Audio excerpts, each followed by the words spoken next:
Thank you, Acting President. My adjournment tonight. In our last sitting week through an adjournment matter for the Attorney-General, I raised a number of concerns associated with the application of working with children checks in the sporting arena. I'm afraid I'm returning to pose a similar matter to her again tonight. A fortnight ago, my adjournment speech related to martial arts. This evening, it relates to Australian rules football. It follows two recent cases of convicted sex offenders avoiding certain vetting requirements in order to become directly involved in junior football.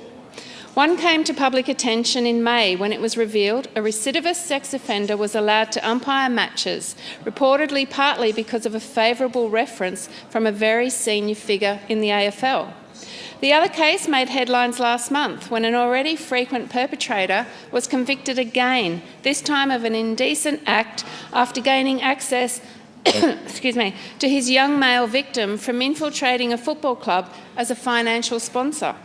Both stories are deeply disturbing. They also raise numerous questions, including about whether there are problems in the processes for working with children's checks, merely in some sports, or are they more widespread across Victorian sport in general? At the very least, the fact that the issues currently appear significantly across at least two sports should be provoking serious cause for concern. Indeed, I would be surprised if these two recent cases alone had not prompted government and sporting officials to have launched their own urgent investigations into why and how often working with children checks are being evaded. At the end of my contribution about martial arts 2 weeks ago, I asked the Attorney-General if she would consider meeting to discuss a practical new initiative I believe might solve many of the current problems in the area of sporting, working with children's checks. I'm still very keen for that meeting to occur.